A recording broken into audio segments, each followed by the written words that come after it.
जादुई नदी का जादुई गाउन। बहुत समय पहले की बात है। दुनियापुर गांव में अदिति अपनी छोटी बहन अनिका और अपनी बीमार माँ सुषमा के साथ रहा करती थी।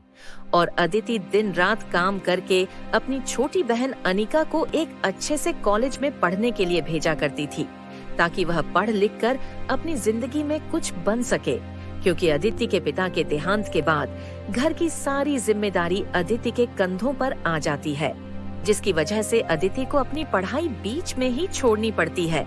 और कुछ साल बीतने के बाद जब अनिका बड़ी हो जाती है और कॉलेज में जाने लगती है, तो कॉलेज में अपने अमीर दोस्तों के साथ रहते रहते अनिका के अंदर भी बहुत ही ज्यादा घमंड आ जाता है और उसे अपने घर की गरीबी देखकर अपने दोस्तों के सामने बहुत ही ज्यादा शर्मिंदगी होती थी, जिस वजह से वह कभी भी अपने दोस्तों के सामने अपने घर वालों का जिक्र नहीं किया करती थी।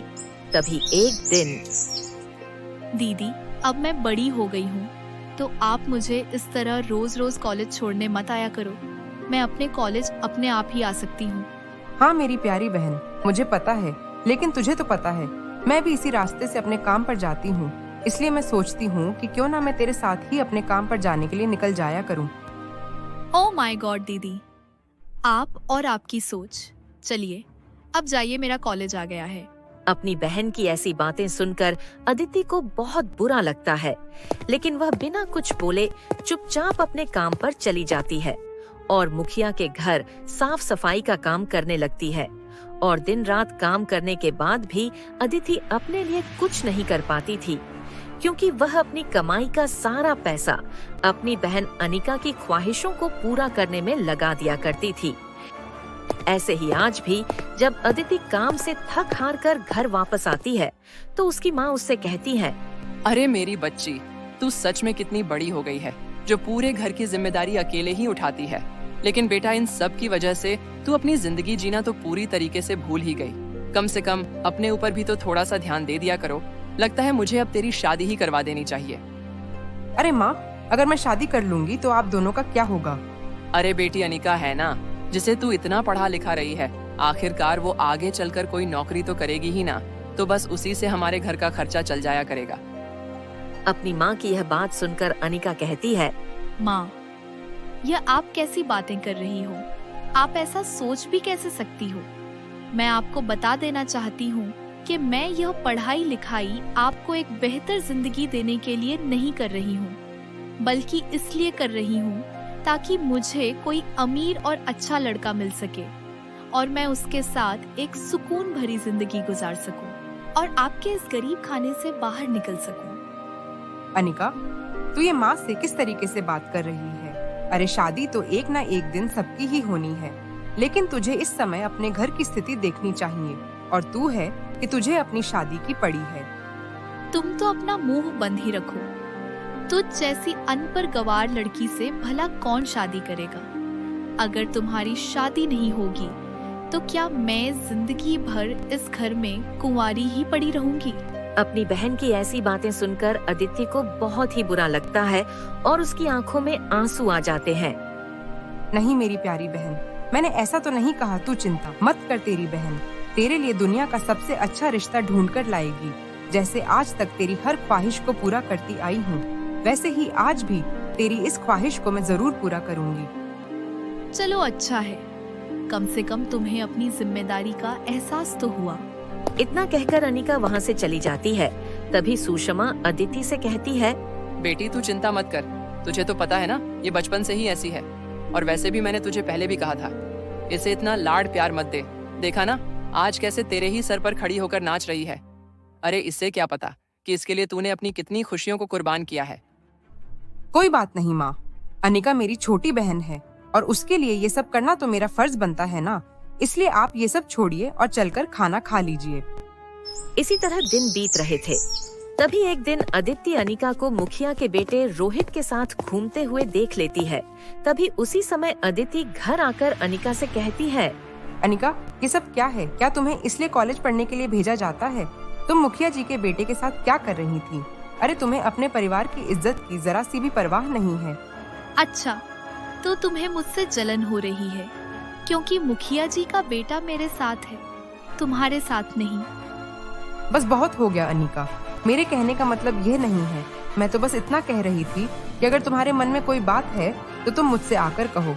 मैं तुम्हारे लिए मुखिया जी से जाकर बात करूंगी। अच्छा, तो फिर ठीक है, तुम अभी जाओ और मुखिया जी से मेरे और रोहित के रिश्ते के बारे में बात करो। लेकिन अनिका, मुखिया जी और हमारी हैसियत में तो जमीन आसमान का फर्क है। हम भला उसके मुताबिक शादी कैसे कर पाएंगे?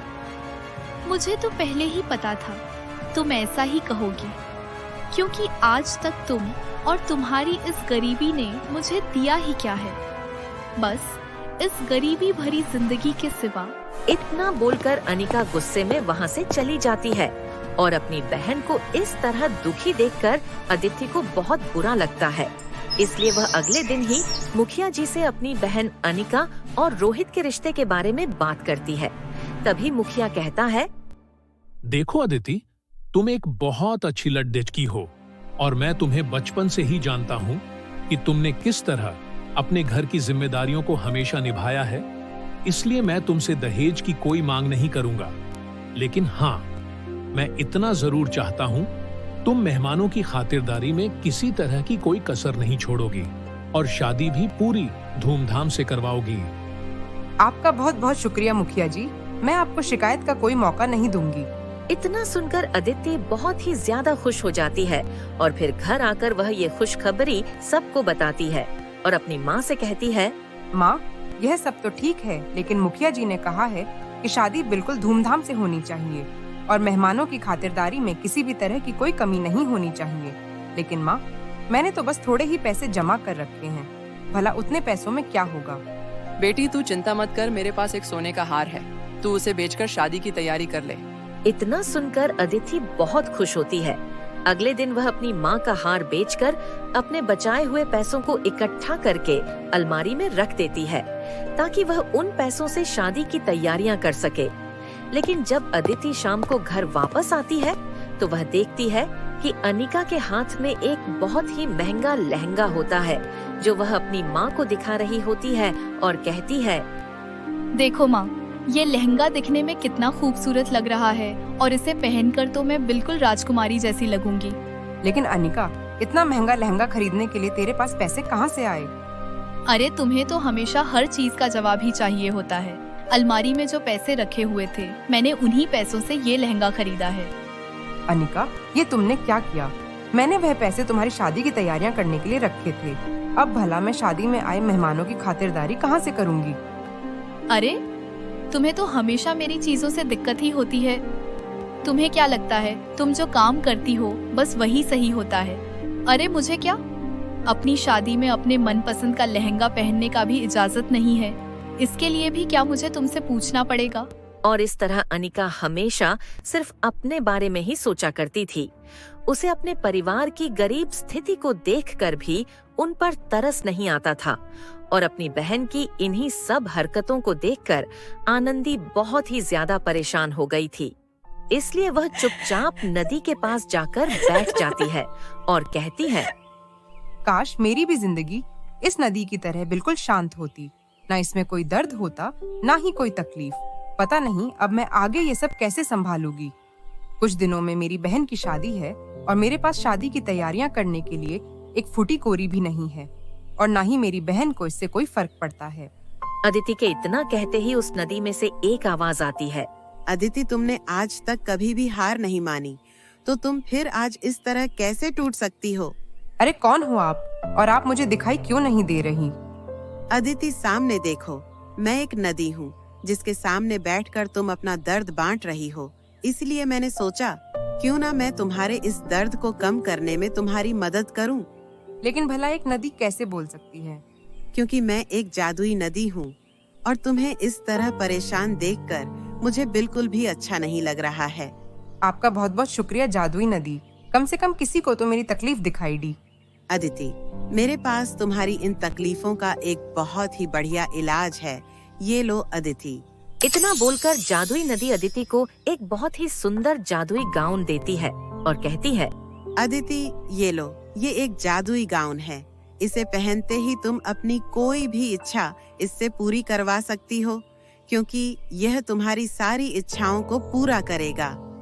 इतना सुनकर अदिति वह जादुई गाउन ले लेती है और नदी का धन्यवाद करके वहाँ से अपने घर वापस आ जाती है और घर आते ही उस जादुई गाउन को पहनकर कहती है, हे नदी के दिए हुए जादुई गाउन, मेरे इस छोटे से घर को एक सुंदर से घर में बदल दो और मेरी बहन की शादी के लिए मुझे ढेर सारे पैसे दे दो। अदिति के इतना कहते ही उस जादुई गाउन में से एक रोशनी निकलती है और देखते ही देखते अदिति की सारी इच्छाएं पूरी हो जाती हैं। और यह सब होता देखकर सुषमा और अनिका दोनों ही हैरान हो जाती हैं। तभी अदिति उन दोनों को जादुई नदी और जादुई गाउन के बारे में सारी बातें बताती है और कहती है, अनिका, अब तुम्हें चिंता करने की कोई जरूरत नहीं है। अब तुम्हारी यह बहन तुम्हारी शादी बड़े ही धूमधाम से करेगी और तुम्हें किसी भी तरह की कोई कमी नहीं होने देगी। अपनी बहन की ये बात सुनकर अनिका की आंखों में आंसू आ जाते हैं और वह कहती है, दीदी मुझे माफ कर दो। मैंने हमेशा आपके साथ कितना बुरा व्यवहार किया, लेकिन मुझे आज समझ में आ गया कि आपने मेरे लिए कितना कुछ किया है।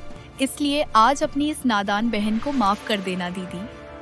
नहीं अनिका, तुम मेरी छोटी बहन हो, तुम्हें मुझसे माफी मांगने की कोई जरूरत नहीं है। इतना कहकर दोनों बहनें एक दूसरे के गले लग जाती हैं और कुछ ही दिनों में अदिति अपनी छोटी बहन अनिका की बड़े ही धूमधाम से शादी करवाती है और कुछ समय बाद अदिति की भी एक अच्छे घर में शादी हो जाती है और वह भी खुशी खुशी अपने ससुराल चली जाती है। इस तरह जादुई गाउन की वजह से उन तीनों की ही जिंदगी में खुशियां भर जाती हैं।